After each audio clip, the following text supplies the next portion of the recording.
up, Mets fans? Welcome back to another Mets Hot Stove, day 3 of the MLB winter meetings. And we actually have news to talk about. 2 hours, but back-to-back hot stoves with basically nothing. And now we got something to talk about, and it isn't very favorable for our New York Mets. Chris, how you doing, buddy? The Dodgers said, you don't have anything to talk about. We'll give you something to talk about real quick. So, yeah, we both did live streams earlier on both of our channels talking about the Edwin Diaz breaking news. Of course, there was a flurry of moves thereafter, Kyle Schwarber being the most notable one, which will impact Pete Alonso's market. We'll talk about that. We're going to deep dive into everything. And we also do have some live reactions to this upcoming David Stearns press conference. What is he going to tell us? The same old garbage, most likely, but we will listen in and we will see what he has to say on the hot stove. So it sucks. It sucks. And depending on how the Mets pivot from here, Rob, will give us our answers and me my answer as to my philosophy of what I think David Stearns is trying to do that I mentioned on the hot stove yesterday, giving out these 3-year deals and not being committed or tied to anything besides Juan Soto after 3 years, and just having these prospects come up and be the face of the organization alongside Soto. I think that is a absolute bold, risky, and egregious move after you sign Juan Soto to a mega deal. But here we are. No Brandon Nimmo, no Edwin Diaz, and Pete Alonso could very well be on his way out. So let's talk about it. Yeah, I got a new nickname for David Stearns. You know how I talked about him being Mr. Propaganda? Well, that's gonna happen again at 6:30, but he is a day late and a dollar short. Day late and dollar short Stearns. That's what I'm going to call him now, because he is fitting the mold of always coming up short to get somebody. He didn't get Juan Soto, Steve Cohen did. He didn't get back Pete Alonso, Steve Cohen did. It's a trend here. And philosophy, whatever you want to call it, it doesn't make any sense. Like, what is the plan, Chris? Like I know it could be about the prospects and everything like that, but you know what though? If it was this is why I think 2024 was a disaster for this organization. And not because it wasn't fun, not because we got to game 6 of the NLCS. Hey, we had World Series aspirations once we got into the playoffs. That's how it goes. But I think it destroyed whatever David Stearns was trying to do, because I think he was trying to do all of what he's doing now in 2024. I think he wanted to trade Pete Alonso. I think he wanted to trade everybody who could have been tradable in 2024. But he would have been, hung on the Queensboro Bridge if he would have done that when the Mets were red hot in 2024. So because of that, and now that he has an opportunity, or he did have an opportunity where guys were free agents, Nimmo contract was a disaster, but he found a way to get rid of it. He's molding his team to how he wants. Now, I'm not against that per se, but you don't sign Juan Soto, who has an opt-out in a couple of years, 4 years, and do what you're trying to do here, because I'm going to tell you this right now. If there's guys that we're talking about prospect-wise, if you're not going to make any of these moves, because if you're not going more than 3 years on anybody, you're not getting Bellinger, you're not getting anybody. You're not getting Tucker. You know what I'm saying? But I agree with you, but let's address this head on before we get into anything else. Let's address the Diaz situation head on, because that's what a lot of people are here to talk about clearly. Let's address, because I think that this is very clear. I'm not sure that we agree based off the conversations that we had just a couple of hours ago, Rob, and we need to have this back and forth because I think it's important. I cannot blame I will rephrase that. I can blame David Stearns and the Mets for not facilitating a winning enough environment for Edwin Diaz to want to stay. But with what Edwin Diaz did today, it's very clear that he wanted out. Now, whether you believe Mike Puma as well about some anger about, letting go some of the coaches and Jeremy Hefner on Edwin Diaz's side, whatever, that's one factor in the overall factor of losing baseball. But I will say this, my live stream title is as such. What Edwin Diaz did today is he sold out for a World Series run. That's what he did. You do not go and offer, like, I can't blame David Stearns for offering him $22 million AAV straight up as the initial offer without knowing what the other offers are on the table. And then you get beat by $1 million AAV and you don't even get a chance to counter offer, even while you told Diaz that there is room to go up. There's wiggle room to go up. So that's why I put blame on Edwin Diaz in this situation. No, he doesn't have to come back to the New York Mets. He doesn't have to give them a chance to counter offer. The first offer he got from the Dodgers, he took and he ran with it right away. So that is an indication to me he didn't want to be here.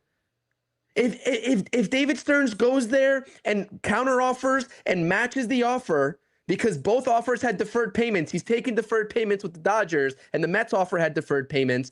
You think he's still taking the Mets offer? Probably not. I think Edwin Diaz was all smiles and all fun, and let's build my market. I really like the New York Mets organization. I like Steve and Alex Cohen, but I'm going to opt out and see what I get. Okay, that's fine. A lot of people are still under the impression you're going to go out there and try to get a bag, but the Mets will match it and you come back. You didn't even give a chance for the Mets to match it.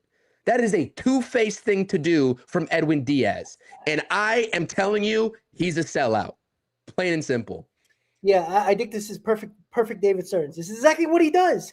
He wasn't going to go 4 years. This is David Stearns negotiations in a nutshell. Like when information broke about the Dodgers getting him, we all thought it was 4 or 5 years before it was 3. Nobody even thought it was 3 years. Then when it was 3 years, then we found out how much he was getting. And then we found out not too long after that it was $3 million less in total contract. I'm sorry. This is a situation where David Stearns thought he was smarter than everybody else. And what he did is exactly what always happens with him. He finds a way to try to get I'm not saying that, it was his best offer or, he was waiting for it. Here's the problem. You're dealing with one team, and that was the Dodgers. The Dodgers are the aggressor. They always are the aggressor. They always go above and beyond, and they make sure they get their guy. David Stearns doesn't do that. He doesn't get his guy, or at least the guy that everybody else wants. He's going to lowball all these guys. And don't tell me it's not a lowball, because that's $22 million is not a lowball. That is still the highest. That would be a record-breaking deal for Edwin Diaz. How is that a lowball? It's $1.5 million more than what he was making. And what? And how much did he get with the Dodgers? $2.5 million more? He took the most money, and I'm not mad about it. That's the problem. But he did not. Okay, but that's what I'm saying, though. What do you expect? What do you want David Stearns to do? You want David Stearns to offer him $23 million AAV right off the bat without knowing what other offers are there? Okay. We're talking about $1 million difference. You're going to tell me he didn't know that? Of course he didn't know that. Nobody knew that. Even Dodgers beat. We talked about this yesterday. Dodgers beat reporters even said they are trying to offload Teoscar Hernandez's contract, and they do not expect the Dodgers to be big players in the market for Edwin Diaz. All the reporters that we heard, Feinstein, Sherman, everybody said Blue Jays and Mets are front runners for Diaz. That's not a lowball offer. All of a sudden, the reporters got it completely wrong. Or the Dodgers, who are probably all in with these damn reporters, because there's no reporter that doesn't like the Dodgers. It seems set up from the get-go what they were doing. The Dodgers all of a sudden were trying to unload money. But that's still, I agree with you, and I agree with the premise that David Stearns is digging himself into a very big hole. But you cannot tell me that David Stearns knew the Dodgers were going to swoop in, and you cannot tell me that offering $22 million for a reliever is a lowball when the next offer that he took and went and ran with is for only $1 million more a year. Do we know that the Dodgers didn't offer that deal first before the Mets? Yes, 100. Well, Anthony DeComo, there's been nobody that reported it, but Anthony DeComo said, based off of what he's hearing, the Mets had the initial offer. Diaz took the next offer, never circled back with the Mets. That is the chronological timeline. I find it hard to believe. Well, then nobody else is reporting it. That's all we have to go off of, It doesn't Rob. make no sense. Like, the best closer in baseball on the market, and you're just going to sit there with a offer. And I'm not saying it's a terrible offer by any means, but That's a great offer.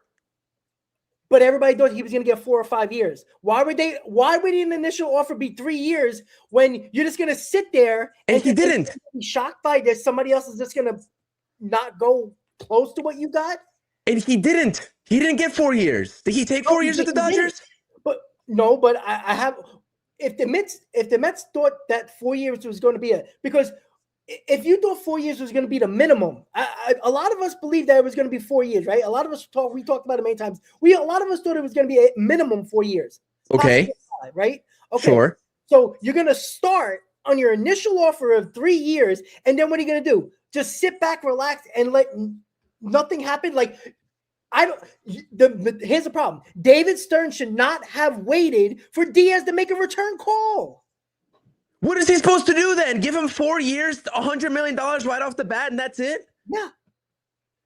Wasn't he priority number 1 for this team? Didn't we both agree he's priority number 1? Well, you know sure, what? But that does they not. Treated this initial offer was he's priority number 4 because they signed up with Devin Williams first, and this was a backup plan for David Stearns the whole time. He was gonna give an initial offer when everybody thought he was gonna get 4 years, and say the initial offer of 3 years, and you're gonna sit back and relax, think that you're smarter than everybody else. Like, nobody is gonna one up you. They one up them, and Diaz said, "You know what?" So if Pete Alonso went out there and he signed with a different team last off season, right? And the Mets were trying not to have that happen, right? And they offered him off the bat a 5-year deal worth $30 million AAV. And then it comes out that Pete Alonso actually had no offers on the table, even close to that. Are you going to be happy with the Mets locking up Pete Alonso for that value? Yes. No, you're not. I know you, and I've heard you talk about Pete Alonso. You're not. But what do I always say? If you want the guy, go and get him. The Blue Jays did it. The Dodgers always do it. You know what? The Yankees did it with Max Fried last year. The reason why the Mets didn't get Crochet, the Mets lost out on Diaz, the Mets are going to lose out on Pete Alonso, because I'm telling you right now, they're going to offer him 3 years. They're going to sit on their ass. Boston's going to get him for 4 years, and then everybody's going to complain because, the darling of the New York Mets, Pete Alonso, is going to leave for 1 year, and then everybody's going to say, the Mets will lowball him. Of course, this comes down to the philosophy of, if you are a Mets fan and you take a look, this comes down to the philosophy of, if you are a Mets fan and you saw that Dylan Cease deal and you would have given Dylan Cease that same deal, that's basically what you're telling me. That you would have given Dylan Cease that deal because the Blue Jays went above and beyond, and you respect that. That's it. And so you would be happy with that Dylan Cease deal. I wouldn't be happy with that. Listen, I'm not saying that David Stearns is in the right here in this offseason. He's got a lot of work to do. Am I confident that he's going to do it? Absolutely not, because I think he's starting to piss me off really badly. He's pissed everybody off already. This is clear. When Diaz, the top closer in baseball, leaves your organization, you're going to be pissed off. I just cannot objectively say, right, that $22 million for 3 years, the initial offer, while telling Diaz that they have wiggle room to go up if you get something better, is a lowball offer. You cannot call that a lowball offer. I don't agree with that. No way. No way. Here's the other thing, right? It was okay for the Mets to do that with Juan Soto, right? When he just took the Mets deal and didn't call any other team, he went right to the Mets and nobody called, right? He had a comparable offer from at least 2 other teams, but not close to the Mets, right? He didn't go back to another team and say, "Oh, can you match this? Because I don't want to be a Met." Of course he did. Of course he did. How long did it take the Juan Soto stuff to play out between 3 different teams? When the Mets made that last offer, he didn't go to another team and say to match it. We all know he wanted to be a Yankee. We all know that. We all talked about it for months. The fact of the matter is, Diaz took the most money and he went. The Mets didn't give him the most money, and that's on them. They lowballed the offer just enough, thinking that they can go back. You cannot lowball an offer that you don't know what you're up against. That's not a lowball. The offer. It's not about the $22 million. It's the fact that they went with that. Why would they go with that amount? That's the highest paid reliever in MLB history money. That's that money. Chris, David Stern sat down and said, "Oh, you know what? 3 years, $66 million with a couple of deferrals." That's what they come up to be, and then and that came out of nowhere. And what did the Dodgers do? They said, "I'll give you $1 more million and you take this deal." Okay, so the Mets gave him that initial offer. So Diaz went to the Dodgers and says, "This is the offer for the Mets." Dodgers said, "All right, we'll give you $3 million more," and he took it. Good job, Diaz. You know why? Because he knew there's something with the Mets that they just don't like to go the extra mile. They never do it. They would have matched that offer. I don't think they would have matched that offer. I think they would have matched that offer. Nobody else said it except for one. What is $1 million AAV doing to the Mets? Nothing. I mean, haven't we seen this already? They traded Nimmo to save a couple of years on a contract. They got Devin Williams. But the differential on that is much greater than $3 million than what we're talking about here between the Mets and the Dodgers offer. It's still money. It's still money going back in the pocket. Rob, I just don't agree. I don't think we have the same view of what the term negotiation means. I don't think negotiation, because the Dodgers the Dodgers knew the offer from the Mets, and the Dodgers says, "You know what? You're already listen to it. So let's just come out going with a little bit more money." The assumption I don't believe the Mets are going to go another penny higher. I think that you're assuming that the Mets knew the Dodgers offer, and then they said that they were not going to counteroffer it, and then Edwin Diaz went. If Diaz had any inkling that the Mets were going to counter that offer, he would have went back. Come on. No, he would not have. Dude, Edwin Diaz did not want to be in New York, Matt. Do not let this you bought into what he told the media. No. You bought into it. His best success was as a Met. His playoff runs, little there it was, but he was a better Met than he was a Seattle Mariner. What does that matter? When you have a ring waiting for you in LA, what does that matter? You know what?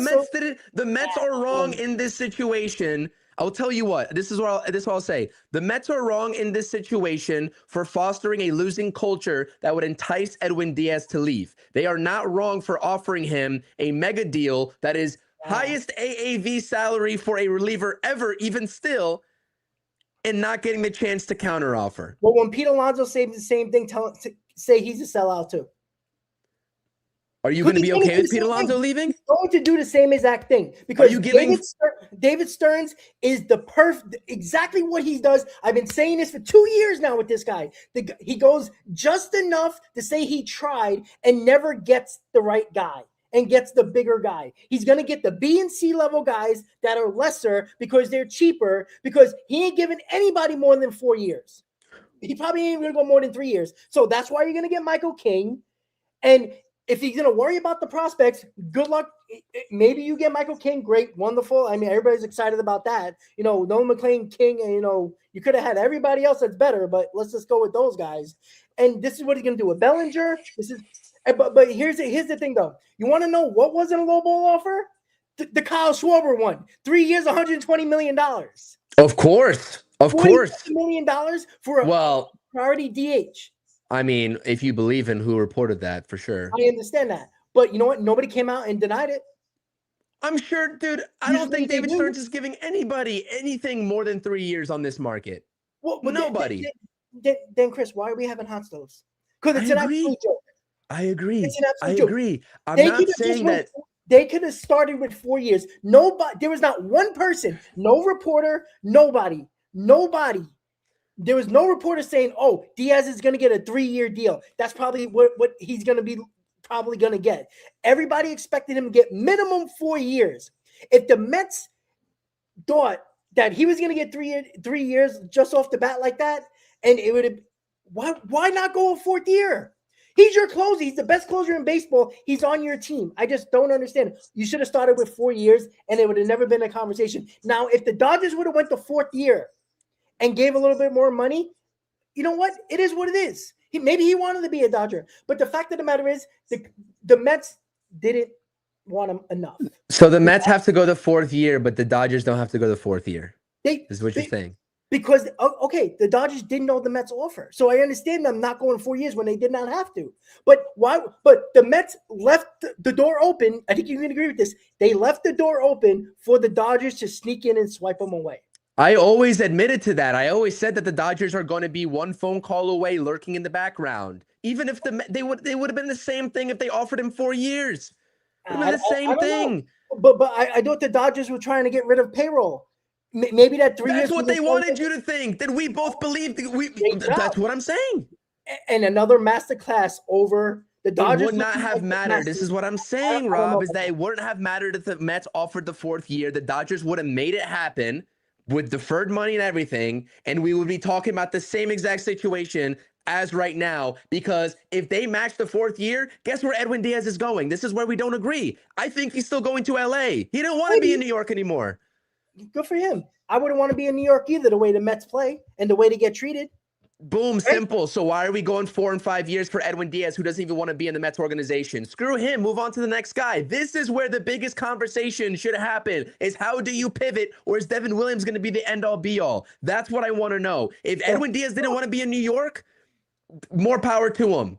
You cannot change his mind at the end of the Great. day. You know who's going to be in New York? All the guys that suck. Because that's what David Stearns is going to do. Because we're not getting Bellinger, we're not getting Tucker, we're not going to re-sign Pete Alonso. Michael King's going to be the biggest signing that we make when it comes Maybe. to rotation. I'm And not saying the philosophy sound. I would love to give out 4 years to Pete Alonso. I would give Pete Alonso 4 years. I like Pete Alonso. I want him back. Even I would do it, but again, the logic is all wrong, because you're wasting years of Lindor, you're wasting the prime years of Juan Soto with so many question marks in this roster right now.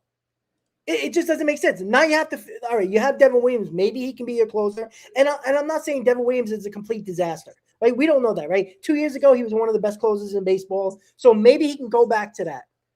But it just doesn't make sense. Like, the Mets are doing their offseason like they won the World Series, and the Dodgers are acting like they didn't make the World Series, didn't make the playoffs. It's a complete opposite. This is why the Dodgers win, and this is why the Mets are a laughingstock. This is why they're the LOL Mets. And David Stearns is already proven that time and time again. And I'm not going to put it all on Stearns when it comes to Diaz. I understand what you're talking about, but David Stearns, the smartest guy in the room, apparently, right? Mr. Harvard grad.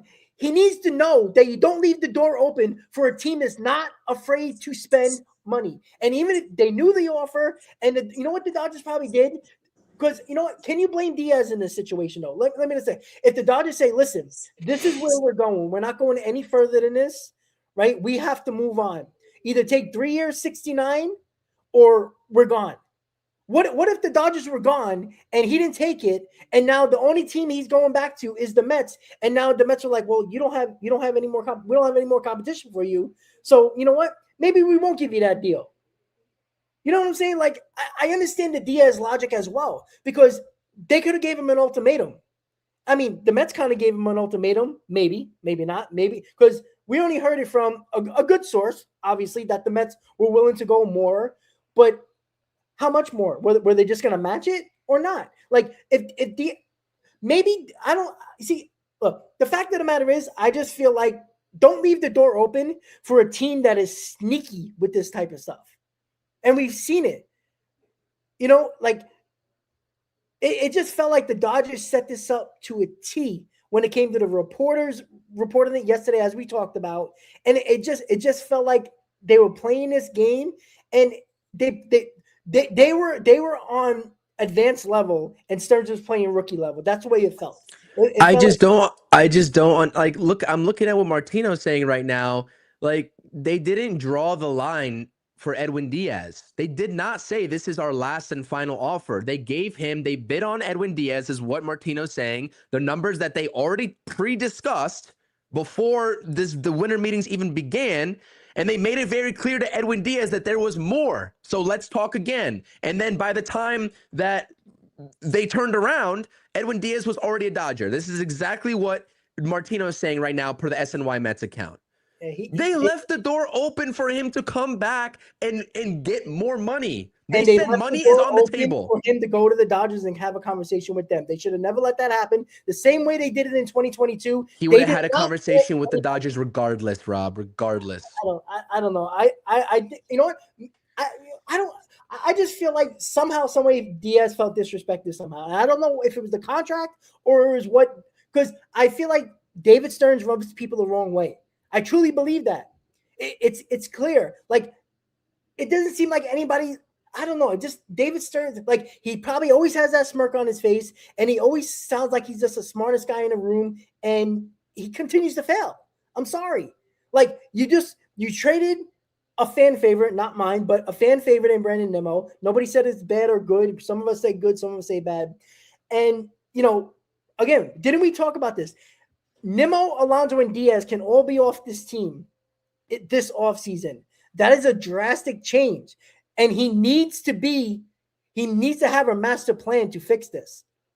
Because I'm telling you right now, you think Mendoza's on the hot seat? If the Mets are completely shitty to start the season, David Stearns will get the pink slip along with Mendoza, because there is no.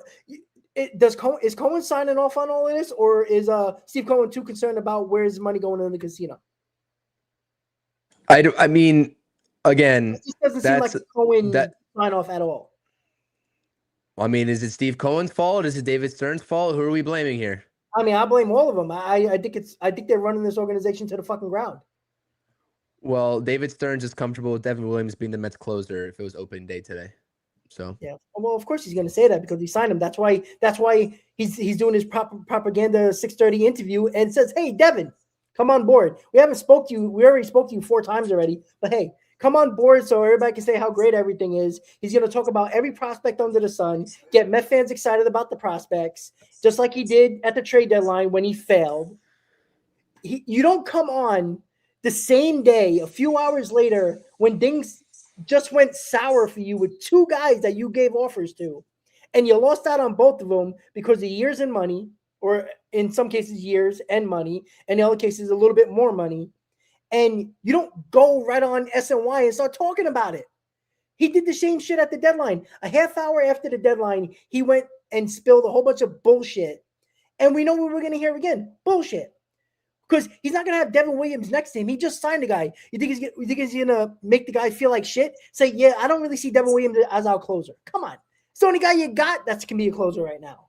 Like, of course. I actually think Devin Williams will be on that panel. He's going to be alongside David That's Stearns. What I'm saying. Yeah, that's what I'm saying. Yeah, okay. This is set up for David Stearns to try to fix or try to, like, manipulate the bad voodoo or mojo that was there with the Mets, and now it's gone. Like, Met fans thought this was going to be a really good offseason. And you know what? I mean, again, there's a whole bunch of players still. I'm not saying that it's going to be a disaster, but you're writing it off, Rob. It looks like you're writing it off. Because Edwin Diaz, who didn't want to be here, is gone.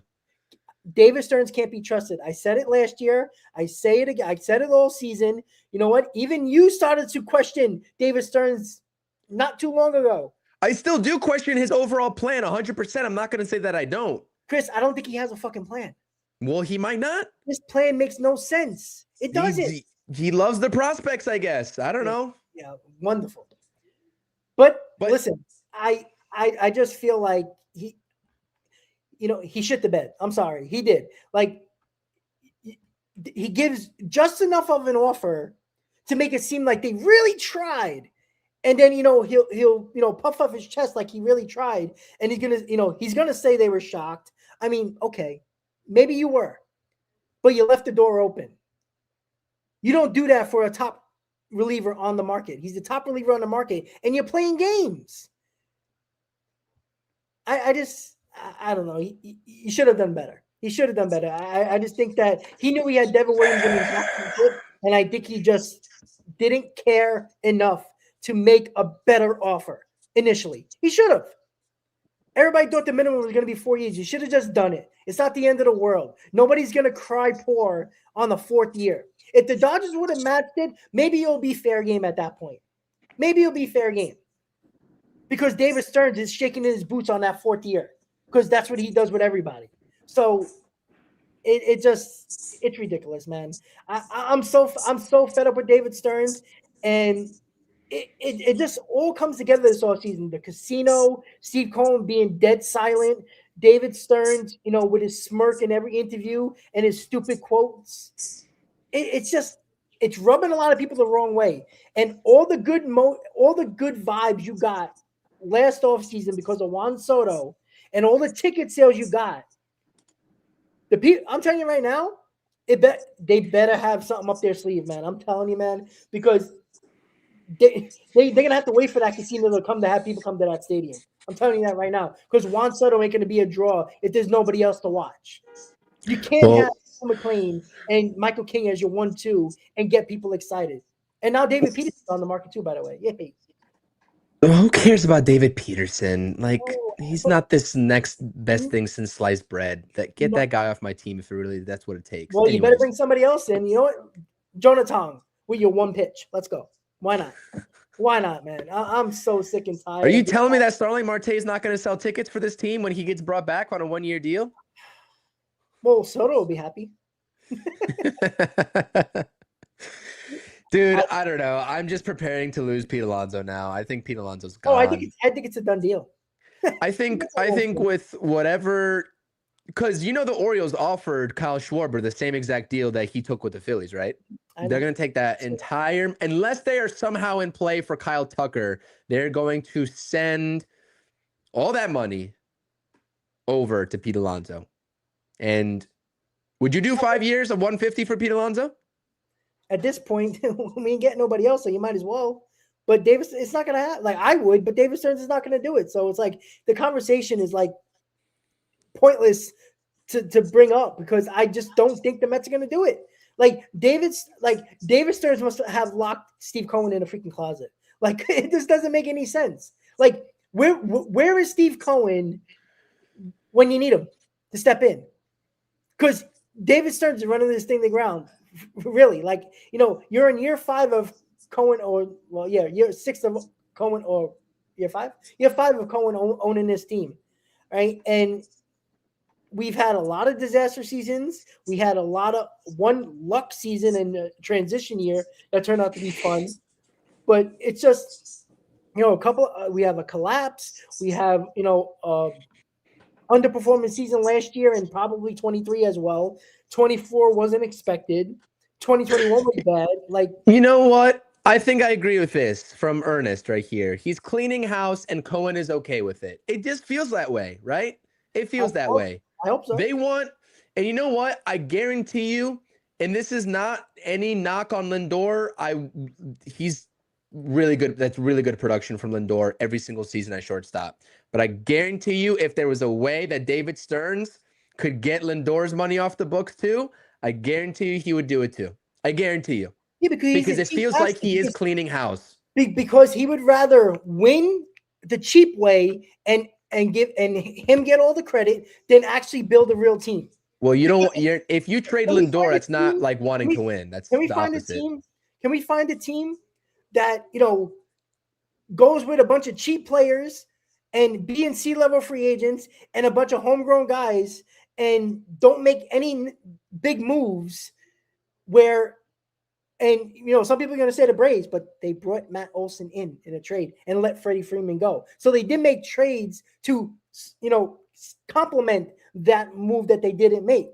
Like, this is not, like, I'm sorry. Like, where are the teams that are winning World Series that are doing what David Stearns is doing? I'm not saying it can't happen. Like, I'm not going to be against that, but it's possible. I mean, even the 2024 Mets, they had, it wasn't a great team. Like, let's be honest about that. They got hot at the right time. We all know it was a lot of luck, but it's possible. Like, look at the teams that have won World Series over the last 5 years. Like, it's not like these are teams that are doing what David Stearns is doing. This guy has won nothing. And too many people act like he won World Series and with the Brewers, and he didn't. They ultimately failed and year after year in the postseason and choked in the postseason. And a lot of his guys that are on the Brewers right now that he brought in here also choked when they had the best record in baseball. So it's like, I don't know, man. I don't feel confident at all. I'm on the verge of just saying I'm expecting disappointment at this point. I really am. And you know, sending pizzas. Thank you for the super chat. Say something positive, Rob. Why? Like, why am I talking positive?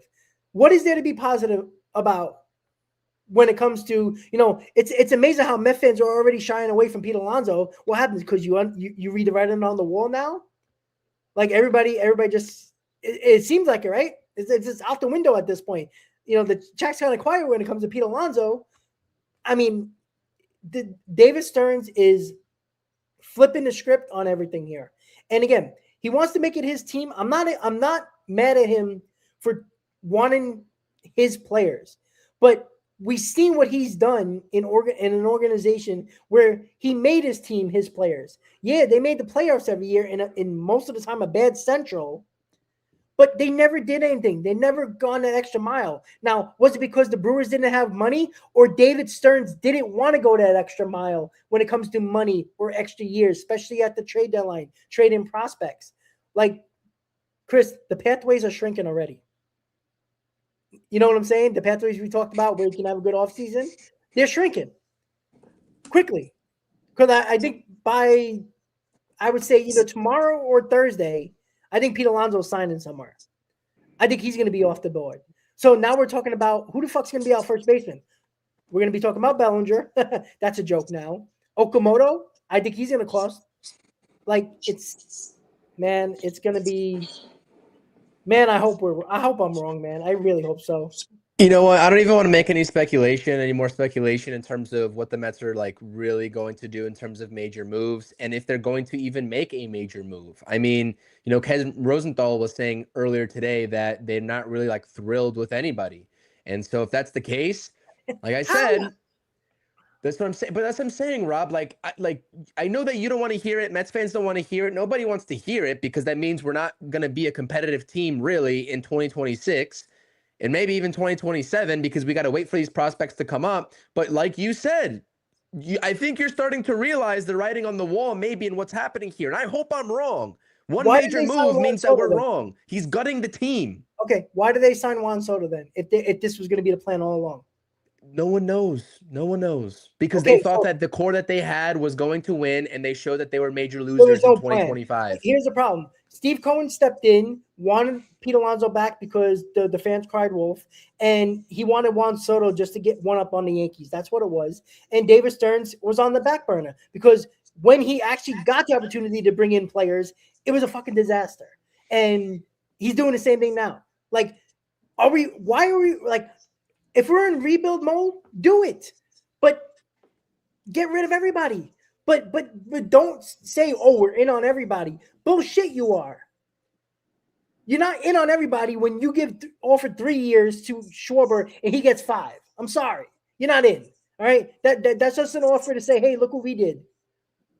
I'm sorry, it is. And it's going to be the same thing for Pete Alonso. It's going to be the same thing for probably Ranger Suarez, or, you know, we'll get Michael Kim because, you know, you got to get somebody just to save face. But again, it just, none of it makes sense. The plan from last offseason until now, either the plan was just ripped up and says, all right, we got to change something here, or this was the plan all along. Now, if this is going to be a quote-unquote rebuild, then if Lindor can't get traded, you're going to have him in his last few years of prime, not on a winning team. You're going to have Juan Soto, who does have an opt-out, by the way, who's probably not going to just play and be pissed off the next couple of years while you rebuild and hope the prospects pan out.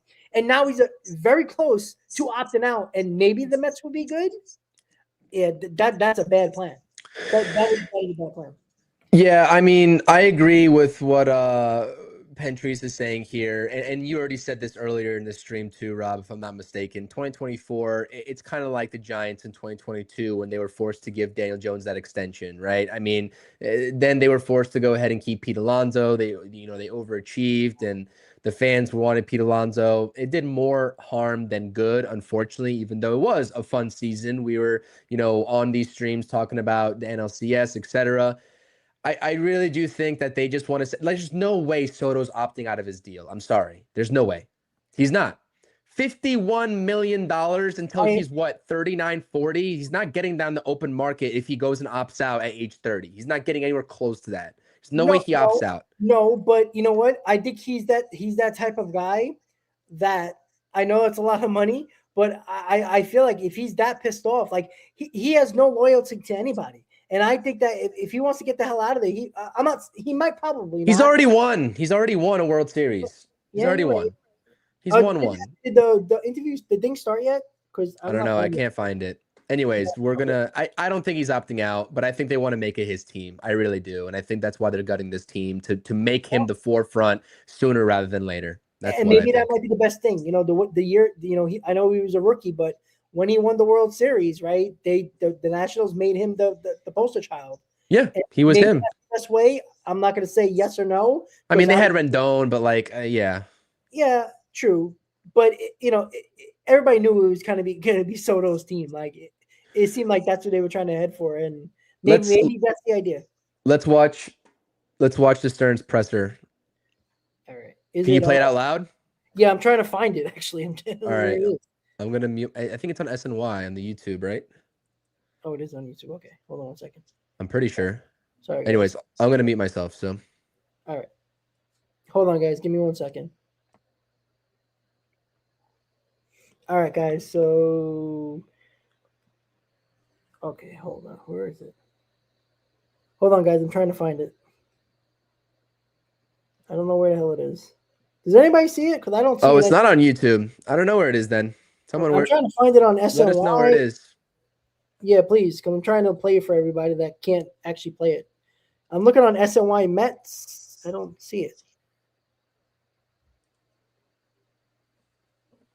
I don't even see it. Am I missing something here? I don't think it started because I'm not seeing it either. Okay, then I thought I was going crazy for a second. I thought it should have been on the their YouTube. That's what I'm thinking. I don't know. I can't believe this Starling Marte thing, man. Oh my goodness. Well, it's Soto's team, right? I guess he gets what he wants. I guess so. It's crazy. The most impactful bat we'll get on the off-season market. What a sad moment. It's sad. SNY, it's on SNY. Okay. On SNY shit. I'm not gonna be able to get SNY from here. I'm not either. Why would they not play it anywhere? They usually live stream it on their YouTube as well. Yeah, that's so stupid. Like, I don't get it. Well, anyways, anybody to see it. Yeah, I mean, that's all crazy. Right, so I guess we'll just have to look for the snippets of it. Yeah. Yeah. No, we didn't resign. We didn't sign Marte yet, but they're interested, and we thought that could have been a possibility considering with Soto and Marte being close, and they were basically hanging out this whole offseason at like Bad Bunny concerts. So it's like it is on YouTube. Dre said, "Okay, well, I can't see it. I can't find it because I don't see it." Yeah. Oh, maybe it's on like MLB Network, maybe? MLB Network, I think. All right, hold on, guys. I'm going to try to find... Oh, wait, hold on. Nope, that's not it. Yeah, I don't know what's going on. Chris, just talk for 1 second. I'm going to try to see if I can find it on MLB Network. Yeah, it's not on MLB. It's not on anywhere, man. I don't know. Where are you guys seeing it on YouTube? This is disgraceful. Yeah, you ain't kidding. Live. Where'd you see it? No, it's not here. It's not here. SNY YouTube channel. I keep on looking. Someone put the link in the chat. Yeah, that would be helpful, please. I don't see it at all. I see your stream. Yeah. Unless we got the time wrong, because I thought it was 6:30. I thought it was 6:30 too. It might just be on cable then.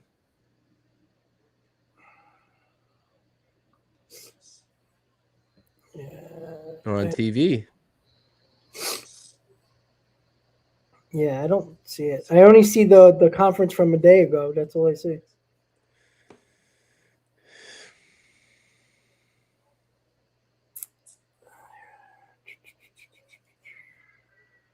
Yeah, I don't see it, guys. I don't know what somebody's watching, but let me I see. know. I don't. Mets hot stove. Maybe I can find it here.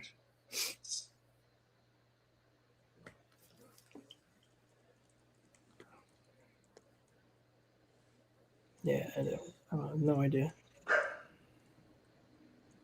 I don't see it. I don't see it either. So Yeah, I don't know. I guess we'll just have well, to and the Mets got the 27 pick in the draft. Wonderful. joy. Oh joy. Don't worry. Hey, we can expect that play to be here at 2032, so we'll be all right. Yeah, I Uh, think it's only on TV, Rob. It's only on TV. all right, Usually so they that's how do I it on YouTube as well, but I guess they would have to monitor that chat Uh, really just well. just just so everybody knows, we don't live in New York, so we're not going to get the SNY feed. Yeah, Unfortunately, I mean you could get the app, but I don't feel like paying for it out of I heard season. the app is garbage too. It's terrible. I know a lot of people tell me the same thing. Oh yeah, we don't see the link. Sorry guys. We apologize for that. Again, we don't live in a tri-state, so uh, it I don't know who's seeing it out of state unless you got a VPN and changing your location where you can get SNY like that. But I don't have it, unfortunately. But yeah, Chris. So like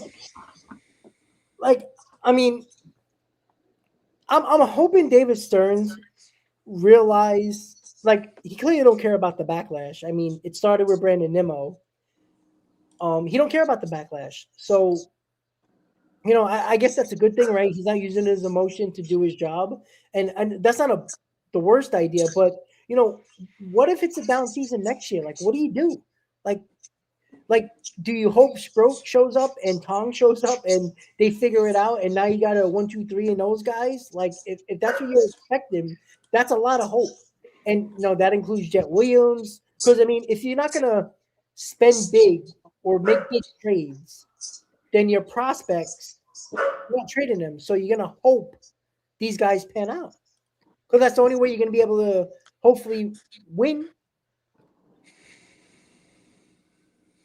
Oh, Telly's saying I'm watching it. He said a lot of discussions are going on. Well, we'll see if that materializes. Well, we know they're lowballing everybody. That's what they're doing.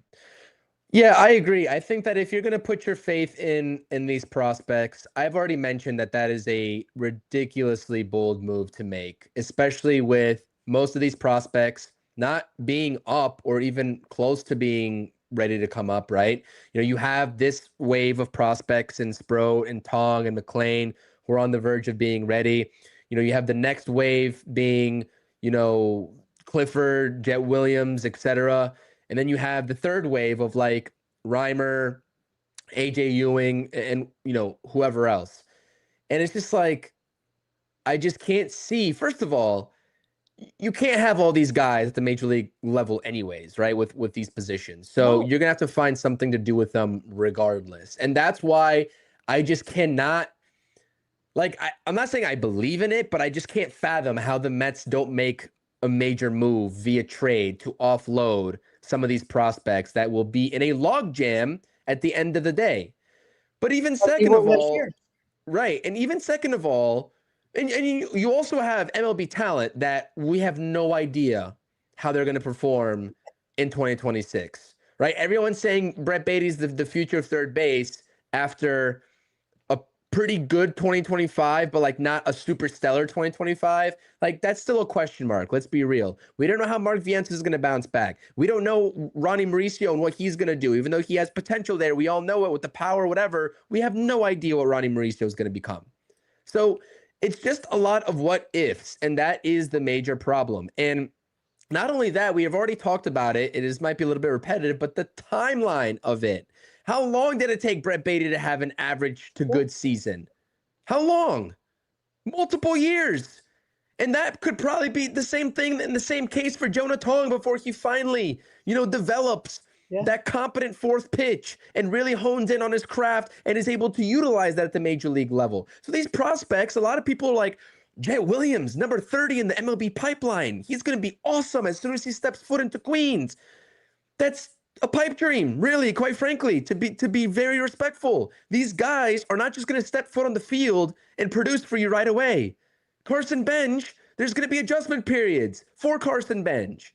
There's a large gap between AAA and the major leagues, as we all know. So it's it's one of those things where I hope in the back of my mind, and this is just what it is, it's a hope and a prayer that David Stearns, behind all the BS skirting around these answers that he's giving to the media and on these press conferences that clearly we're not able to watch because we don't live in the New York area, I hope that he has something up his sleeve. I hope he has a major trade up his sleeve.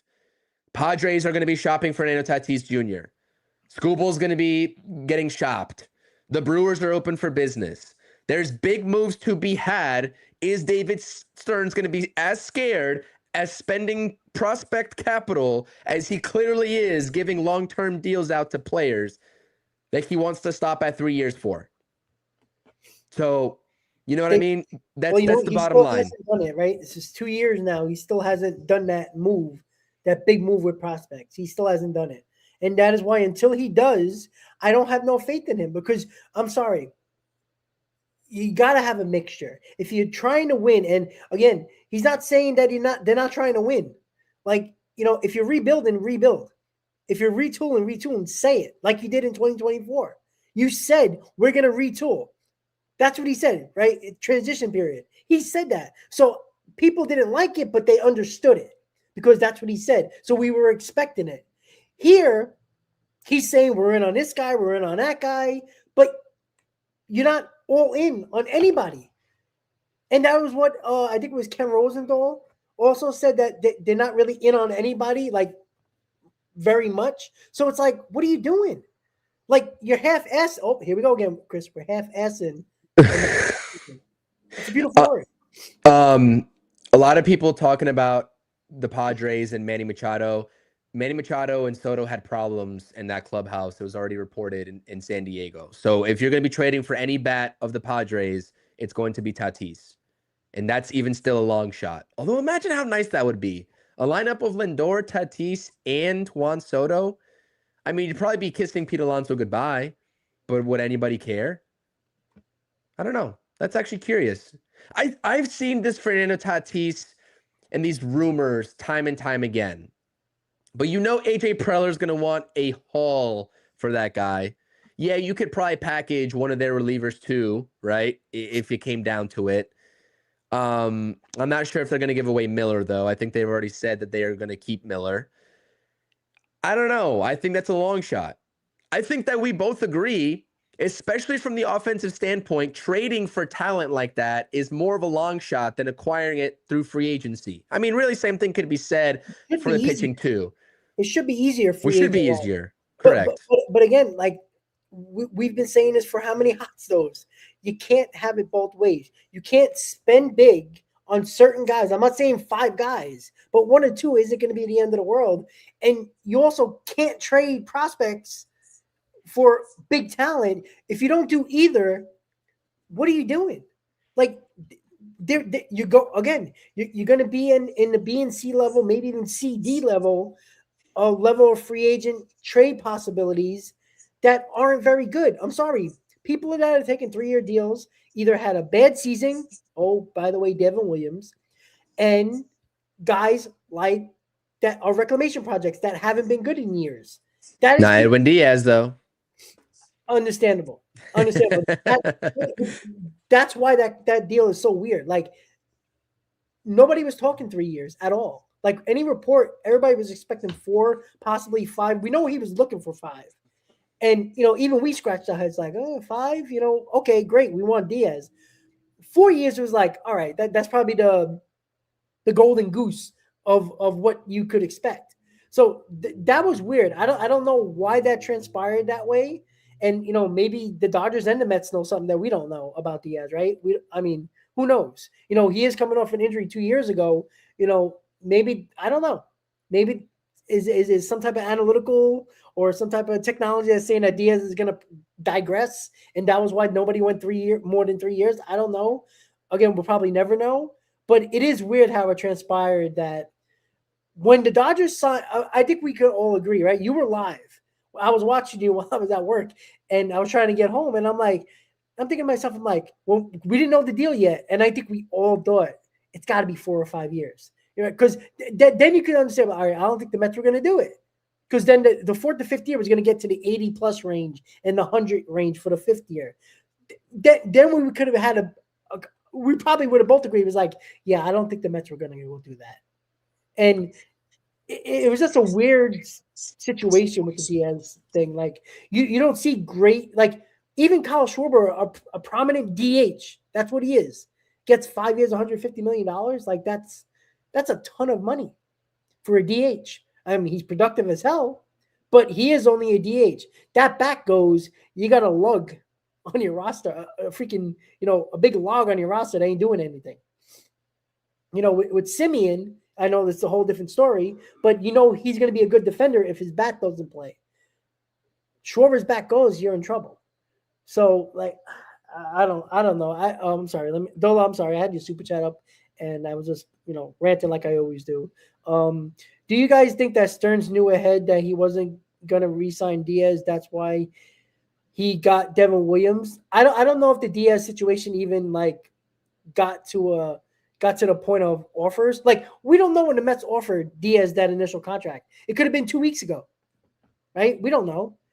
And, I don't know. What do you think, Chris? No, I mean, this is all we have to go off of is reports, and everyone was saying that they're going to make a very big effort to sign Diaz. And as we just went over in the first 15 minutes of this live stream, they were prepared to go higher than what they had originally offered for Diaz if he came back with something that was more than what they offered him. And he didn't let them do it. And so I don't think that David Stearns had this, like, and Martino also confirmed this, saying there was no line drawn in the sand between the Mets and Diaz saying this is our final offer. It never got to that stage. Like, this is not our best and final offer. And so they were willing to continue to work with him to get this deal done. And so I don't think, personally speaking, with what we know and what's public right now, that Stearns knew ahead he wasn't going to re-sign Diaz as soon as Devin Williams got here. I think that the plan was all along was for Diaz and to Williams to be the pair. And if that wasn't the case, now we don't know. Now the next question is, do they pivot, or are they just content with Williams? And is Stearns and what he's saying true to the media right now, and they're not going to make a big effort for Robert Suarez, who apparently they are one of the favorites among, with the Blue Jays to sign. But Robert Suarez is a 3-year deal waiting to happen. So if you let Robert Suarez go, then I don't understand it. Unless the Blue Jays come out and offer him something egregious like they did with Dylan Cease and overpay again just to get him in the door, then I can't see making an effort or not making an effort for a guy like Robert Suarez. And that's where that will piss me off extra on top of that. Come over to the dark side, Chris. Come on. Dude, listen, man. I'm mad. I know that it doesn't seem like it. A lot of people want to say that, I'm defending Stearns here. I'm not if you listen to what I'm saying, I'm not defending David Stearns. I'm clearly telling you that I have no idea what his plan is, and I don't think that his plan is solid to rely on these prospects, especially after you re-sign or you sign Juan Soto to that deal. Like, that's not a solid plan. But unfortunately, I think that's just what's happening and right in front of our very eyes. So it is what it is. Yeah, I was watching you. I was listening to you when you went live when the breaking news happened, and a lot of people in the chat were with you as well. Like, you were generally upset. Like, you were pissed off. Like, you were. And I'm still mad. I know, but you started to. Well, obviously, we got into it back and forth when we were texting each other early, before the stream. We were going back and forth like we didn't agree. And I understand both sides. Like, I understand my side and I understand your side. Like, no matter who is to blame, Diaz is a Los Angeles Dodger. That's the bigger problem. This is the team you're supposed to try to beat. And this is the thing, and this is the other thing too that I don't like about David Stearns, is that he would rather not give another year or give more money and let the guy go to a rival, a team that you're going to compete against. That annoys the hell out of me, right? Why did the Yankees give Fried that 8th year? Because he would have went to the Red Sox. That's why they did it. Yes, they kind of was probably, biting on their hand, like, God damn, I don't want to give that 8th year. But would you rather have him and deal with that 8th year, or have him pitch for the Red Sox against you? that is kind of. I mean, obviously the Dodgers are not in our division, but you play him 6 times, possibly 7, and you might see him in the playoffs. Like, who's going to feel more confident? Devin Williams in the ninth inning in a playoff game or Edwin Diaz? How we feel about Me? Like, who's going to make me more? Of course, Edwin Diaz for sure. it? Correct. All right. So that is what we're that is where I don't understand the logic of, oh, I'm only going to go this much and not really go more. I could go more, but leaving it like we don't know the conversation that Diaz had with the Mets. Like he probably heard that offer and they say, yeah, there might be room for more. Or there is room for more. I don't know. Maybe he didn't like that conversation with David Stearns and it pissed him off. And that's why he took the Dodgers deal. Like, we don't know that. We're probably never going to know that. And nor should we, by the way, because that is internal, executive player back and forth.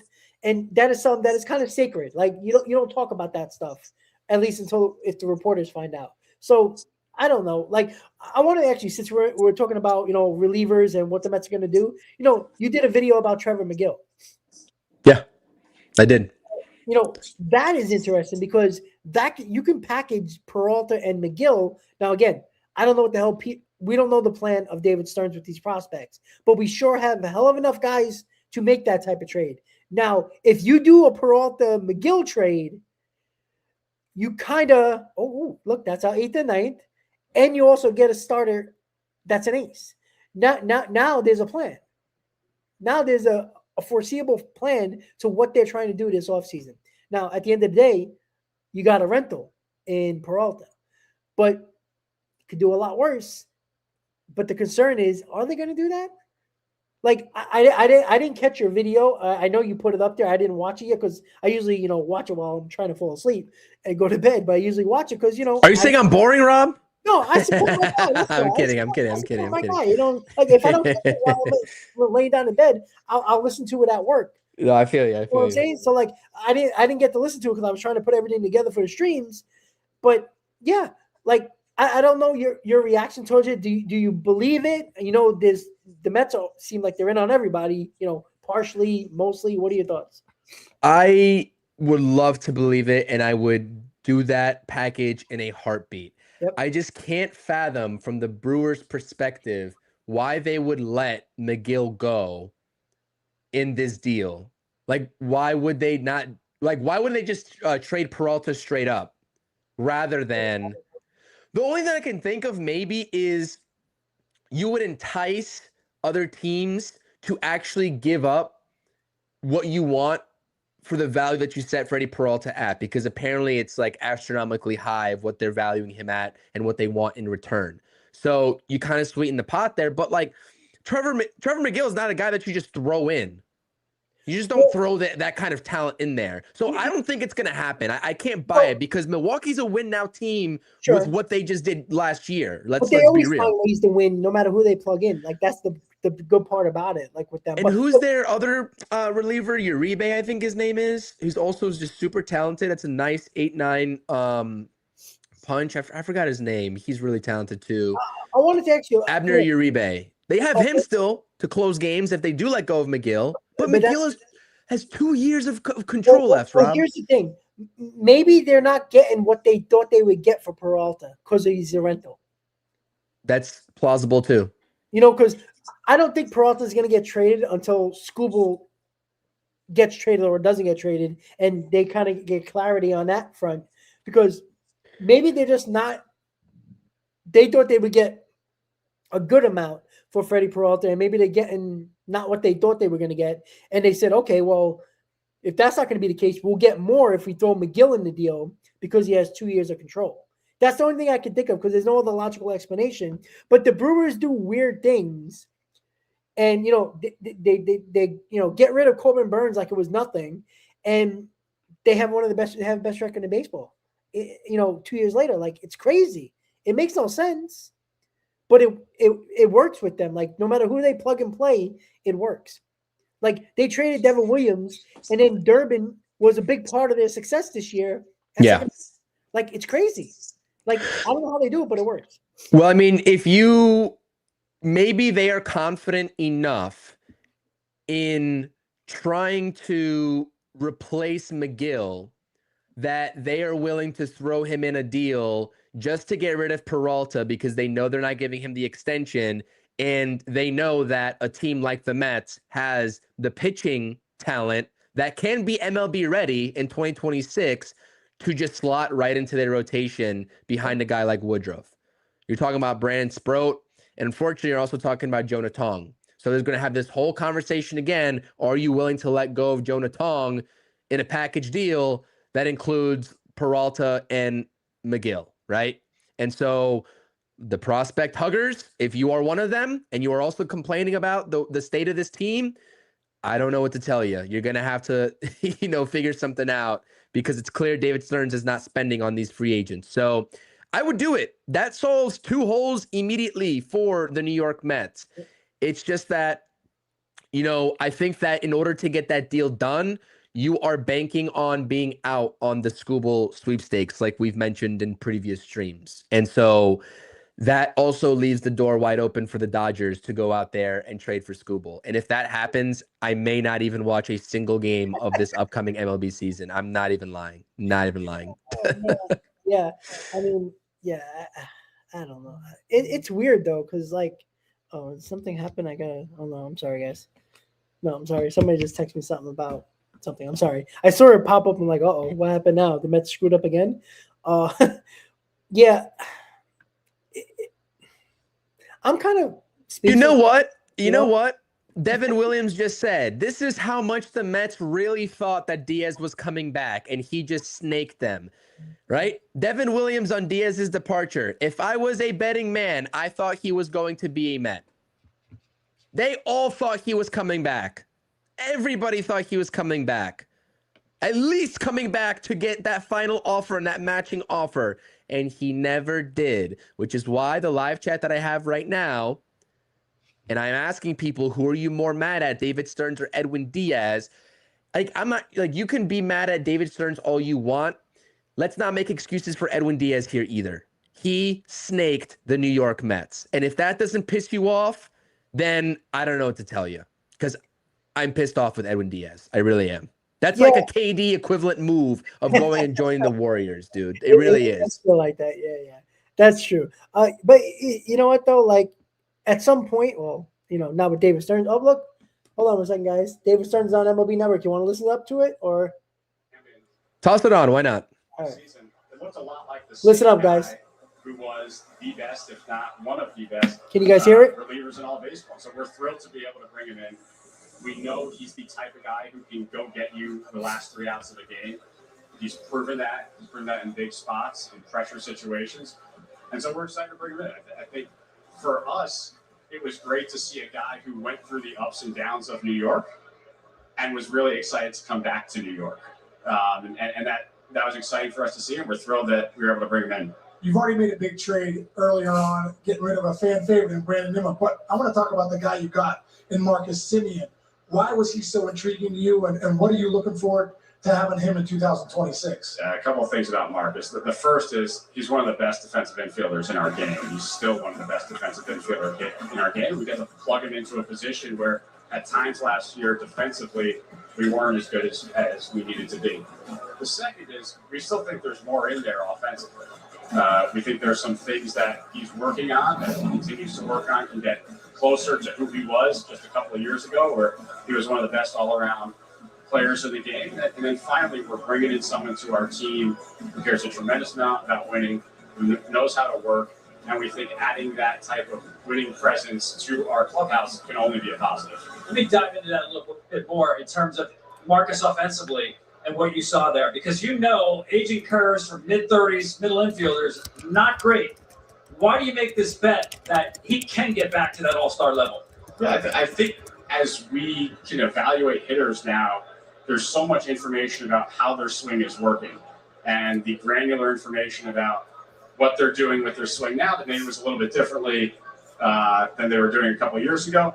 Look, that requires work and it requires change, but I think Marcus is very invested in doing everything he can to get back to the level where he was an MVP candidate.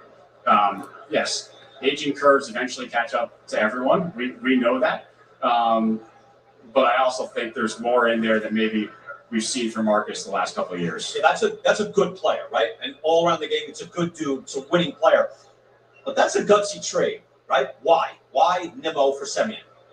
Yeah, I think it's for some of the reasons we just talked about. It allowed us to improve defensively at an area we needed to improve defensively. Allowed us to acquire a player we're excited about acquiring.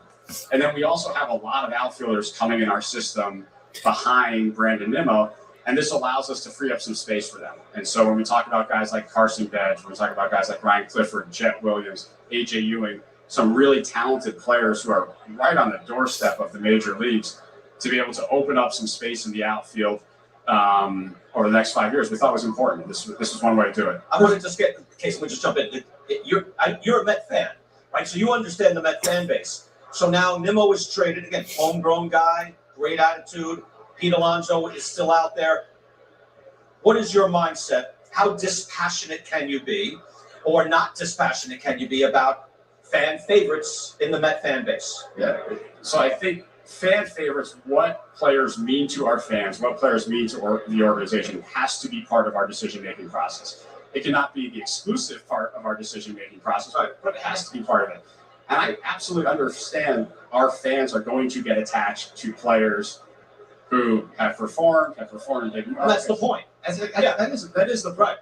I also think we have a lot of really good players coming who our fans are also going to get attached to. I think our fans ultimately get attached to winning, and it's our job to put the best product on the field we possibly can, and that's what we're aiming to do.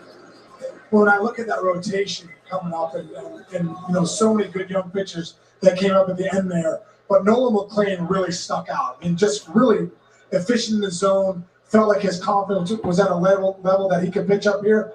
What did you see from him? And did you expect him to come up and dominate the way he did?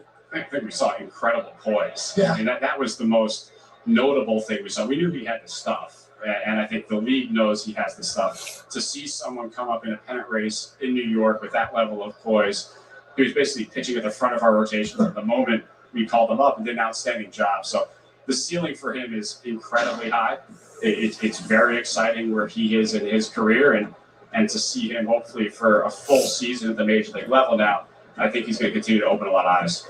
Where specifically do you think the Mets That rotation have to be better sucks. in 26 than they were in 25? Off the top of my head, I think on the run prevention side, marrying the pitching and the defense, playing up there. As the president of baseball ops, where do you want to see the most improvement? Yeah, I think you hit it. I do think it's on that side of the ball. I think as I've reflected a lot on our season, we had a talented team that over the last 2 months of the year, we frankly did a lot of things to help us lose baseball games. And we've got to clean that up. And part of that is personnel. And we're working on that throughout this offseason to put together a team that is both talented and then does the little things well to help win games. Now, I know you have to concentrate on what you're doing, so I know that. But you are in your own hedge fund league. How aware are you of what the Dodgers are doing on a week-to-week basis? Look, I think if we remain focused on how to build the best version of the Mets both this year and going forward so that we can compete at the highest level possible, we are going to be just fine. We understand there are other really well-run organizations out there. The Dodgers, probably chief among them right now. But if we get caught trying to chase them or react to every little thing they do, that's going to be a disservice to How them. about big things they do? Right? I mean, that's right. But the big things you have to be aware of, and you're playing at that same level. How aware are you of they just got another big-time guy? We know they're really good, and they've proven over the last decade in baseball now that they are at the top of our industry. And so our goal is to ultimately supplant them up there. And I think the best way for us to do that is to focus on each and every decision. What is the best decision for the New York Mets, rather than trying to react to maybe what some of our competitors are doing. Well, look, for a long time, we just had Eric Neander up here, and throughout the industry, it was when a trade was made, either by you with the Brewers or Eric Neander with the Rays, you're like, uh-oh, what do they see in that guy? So there is something about the industry of saying, what are they up to? Because they're leading the industry. Sure. I think we're always curious about what our competitors are doing. Mm-hmm. And you do try to learn from your competitors a little bit. You try to understand if someone is seeing something a little bit differently than you're seeing it. Absolutely.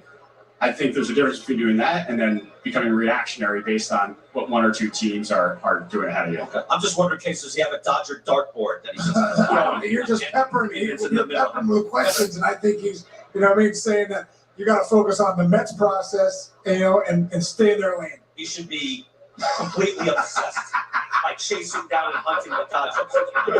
Captain Must bring the Dodgers. Come on, he thinks that way. He thinks that way. You can't tell us, but he thinks that way. What do you think? Oh, yeah, he does.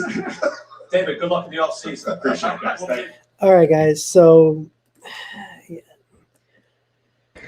it was a whole bunch of nothing, and the biggest thing that I took from it, Rob, my initial reaction is that they're opening up room, and they have opened up room by trading Brandon Nimmo for Jet Williams and Carson Bench to compete in left field. You're not getting Tatis, you're not getting Kyle Tucker, you're not getting Cody Bellinger, you're not getting any big name left fielder on this market unless he's just lying to Brian Kenny and that whole panel, and that's fine. He definitely can be doing that, but I think that this guy loves this farm system. He is looking at all of these prospect gurus on social media and getting all these positive updates and eating his popcorn, and Jet Williams is the next best thing since sliced bread. I like Carson Bench a lot personally, but again, relying on prospects when you just signed Juan Soto, that is a flawed way of going about trying to beat the Dodgers. And Brian Kenny is absolutely correct. I don't like Brian Kenny because I think that he is kind of, just the way that he talks is kind of annoying to me, but he is, and he did a great job pressing David Stearns there. You can be worried about what the Mets are doing and build a competent future plan for yourself and think about the next 5 years. That is fine. But you also have to be concerned about winning now if you are, and if you've already made the investment in certain players to do so. So, I don't know, man. If you're relying on this young rotation and the guys that are coming up and already are up, and also Carson Bench and Jet Williams, by the way, Jet Williams, this guy did not come up playing the outfield. This is a new position for him that he's still trying to learn, and that's hard to do at the major league level as it is. I don't like that, man. I don't like that. I would have rather got a solidified left fielder, and I would have had Carson Bench playing with Tyrone Taylor and learning the ropes of center field from Tyrone Taylor, one of the best defensive center fielders in the game. That's what I would have done. And I don't think that, with what I just heard, I don't think that's the case, and that's not going to be the case. So yeah, I think we're all okay with Carson Bench playing an outfield position, but you have to supplement it with a proven bat, just as a backup plan. You can't lose Pete Alonso, not bring in Bellinger or Tucker, and say Carson Bench, Jet Williams, or Ryan Clifford are going to be a left field and center fielder. Like that. I mean, look, they could be great, and it's a whole different ball game. But you're not going to know that. Like that sounds like a guy who doesn't want to win right now. Like he'd rather lose games and manipulate his roster to whatever he wants and hope for these guys to turn out. Because here's the problem. If they don't turn out in like the next 2 years, are you going to have the same problem you have now with Vientos, Beatty, Mauricio Acuna, who kind of failed for the most part, and you're still waiting for some of these guys to show up, and you got a logjam once again, because all this is creating is a logjam. Okay, you might trade McNeil for a bad bullpen arm. You might trade Kodai Senga to maybe shed a little bit more money. I don't know. But I don't know. It's not a winning mentality. And this is the problem. Like, he acts like the Mets just won a World Series and we got to revamp. The guy's getting older. You understand that if that's the case. But you're not doing anything that sounds like a viable plan for now. I don't care about 2027, 2028, 2029. I know as a GM or president of baseball ops, you got to worry about that. But you could still put a damn good team. You think the Dodgers are not caring about their future? Of course they are. Of course they are. But they're making sure they win now. Like I don't know, man. I mean, the Mets right now are the laughing stock of the all season right now. They really are. Like David Stearns is walking in through that hotel, and they're talking about him behind his back. Like that's how bad this is right now. Like there is no sugarcoating this at all. This is bad. This is a guy who got on multiple SNY and MLB Network nationally and is talking about young guys replacing guys that were proven guys. That you didn't really have to trade Nimmo, but you did because we thought there was an ulterior motive, a plan after that. The plan nobody thought that the plan was going to be mostly prospects when Nimmo got traded and Devin Williams signed. Nobody thought. So what is this going to be? Carson Benz, Jet Williams, and the Dylan Ross offseason? Is that going to be the case? That's how we're going to fill our roster out, and throw in Marte for kicks and giggles, and maybe sign Michael King because that's probably the only guy we're probably going to get. Chris, I mean, this is scary. This is scary, man. Like if you're Juan Soto right now, yeah, you might be happy when you see your account and the check clears and like, oh, that's nice. But as a competitor, he's got to be pissed. Like this is Juan Soto's team now. Him and Lindor. How are these guys happy? Like if you're Lindor or Soto, or at least Lindor, because Lindor is not afraid to have a conversation or talk. Lindor has to make a call to this guy. Like, what are you doing? Like, I'm not saying that Lindor was big friends or good friends with Brandon Nimmo. I think there was kind of a shaky, maybe acquaintances, nothing, let's go out and hang out. And we know the thing with McNeil. But if you're Lindor and you're supposed to be, quote unquote, the leader of this team along with Soto at this point now, aren't you questioning your executive, the guy who's running things? Like Lindor can't be happy. He's 2 years away from out of his prime as well. Like he wants to win as well. Like if Lindor says, "Hey, listen, what are you doing here?" Because if you're trying to, looking like you're trying to retool and use all these prospects, I'm not sticking around. Like I'll waive my no trade clause, and maybe that's what Stearns is trying to do. I told you before. I said, if he had a choice, I'm sure David Stearns would deal Lindor too. I mean, I wouldn't put it past him. So I don't know, man. I got nothing really else to say about it. I think that we've covered it. I think that we both just can't see where this plan is going with David Stearns, or at least we don't want to accept it, right? We don't want to accept having to think about these prospects coming up. Like in another world where prospects are coming up on an already established team, and you need like one position to fill and a prospect's coming up, like that's fine. We're talking about offensive because pitching is whatever. That's a different story at this point with what the Mets have. But this is not exciting. This is not exciting. And it's not exciting because we're supposed, like if the Juan Soto deal never happens, I'm okay with this process. Correct. 100%. I'm okay with this process. But the Soto deal happened. That's a big sticking point. And that's a big... It changed the trajectory of what... It changed what the Mets front office and owner, whoever was the one that made the deal, it changed what they told us directly but indirectly as fans of what and how serious they were about building a winning roster. Because right now what it seems like is that they told us and they kind of teased us a little bit that we got Juan Soto, we're going for it, we're competing with the Dodgers. But wait, one failed season, we're shaking up the core. And oh, by the way, that's fine, we'll shake up the core, but we're also not replacing them with MLB-ready talent. We're replacing them with prospects that you don't know how they're going to perform. So I think that's where we're heading. That's where we're heading unless we see a major move. I'm not expecting one at this point. If there is one, we will certainly talk about it. I will do the same orders of business of coming on here on the live, propping something up on YouTube and talking about it. And I would love to see something big happen. I just think that David Stearns has shown us he is content. I think he's going to go out there and get like a Jake Myers type, right? Something that is not going to move the needle whatsoever. He's going to bring back Starling Marte because Juan Soto wants Marte back on this team. And that's what we're gonna be going and riding into. Oh, we might get a Michael King. We might get a Michael King. And that's fine because I've told you all I like Michael King, but like I don't like Michael King as the standalone. I like Michael King with a move of Peralta or going big with a guy like Skubal. I like that version of a rotation with Michael King's name in it, not Michael King alongside Nolan McLean. That's your top two. There's a difference here. It feels like the Sean Manaea situation like last year.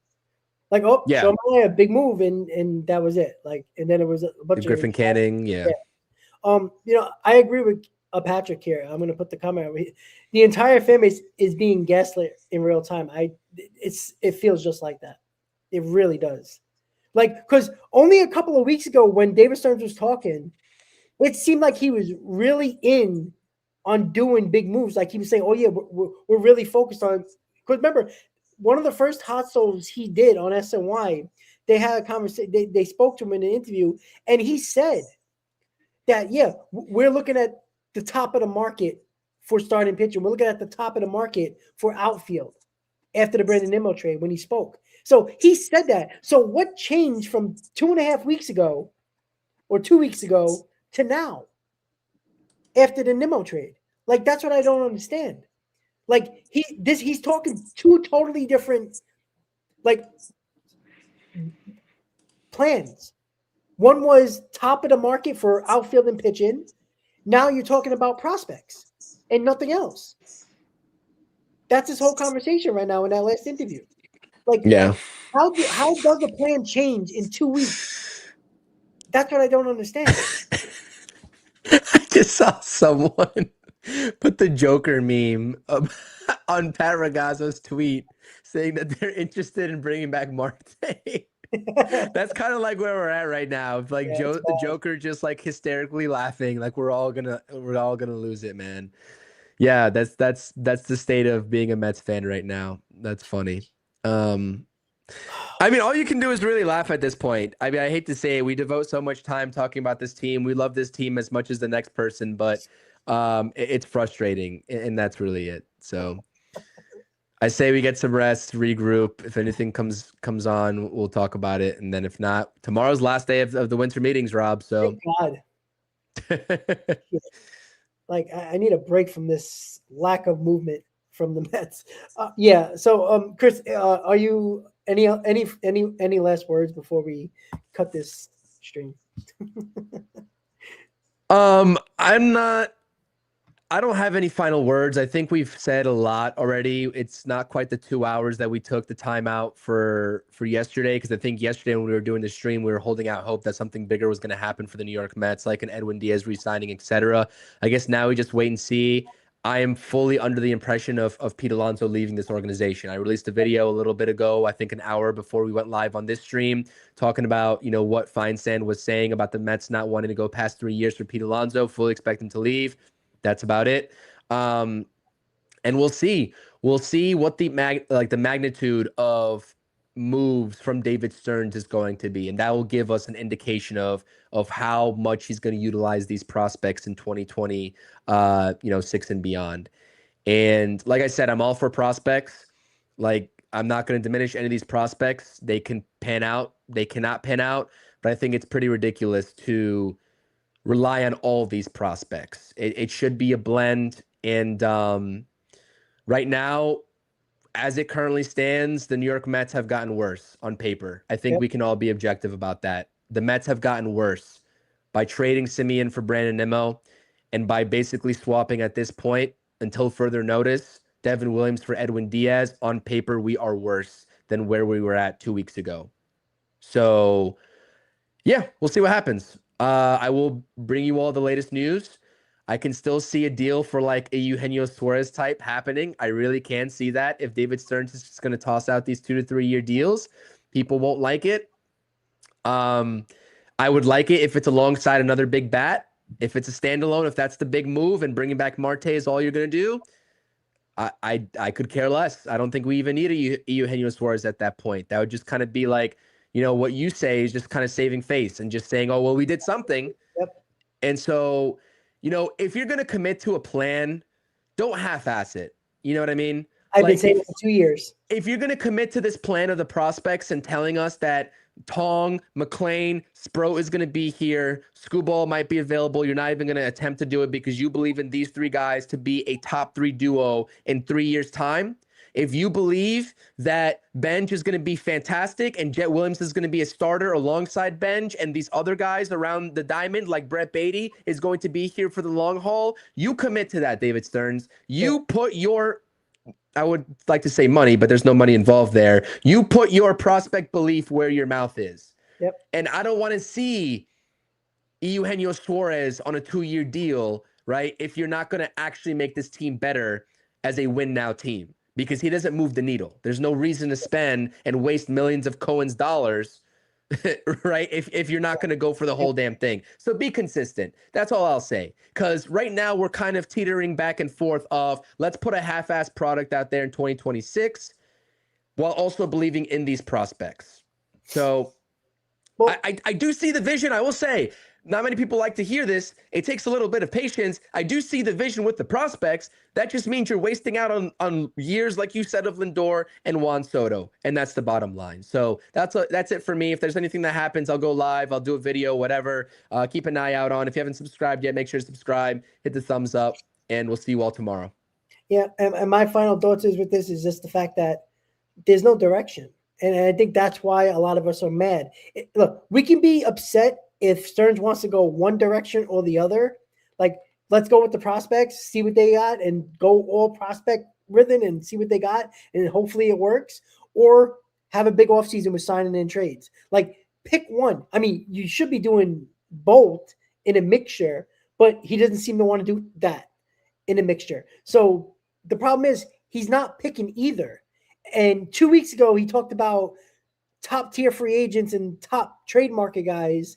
And now we're talking about prospects 2 weeks ago, a 2-week difference. So the direction, I don't think he has one. Now, maybe he changed his plan because he screwed up whatever he screwed up with Diaz and others, Kyle Schwarber, and maybe that was what he was trying to do. And then it backfired, and now he's going to have to live on the prospects because where else is he going?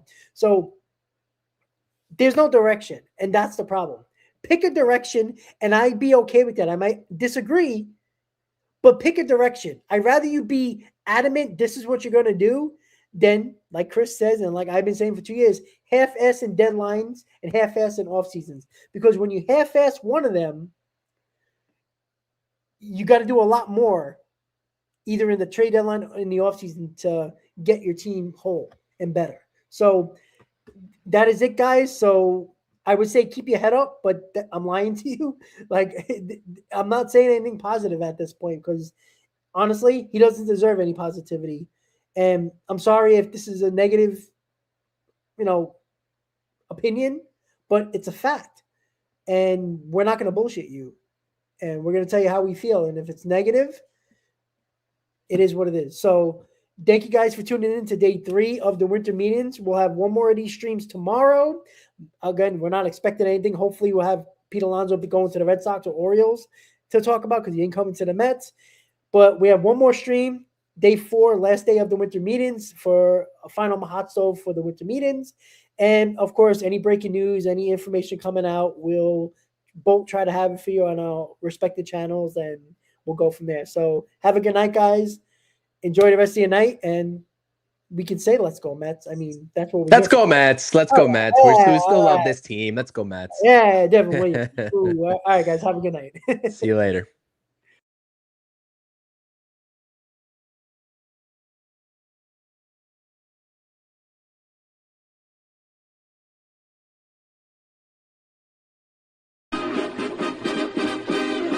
Meet the Mets, meet the Mets. Step right up and greet the Mets. Bring your kiddies, bring your wife.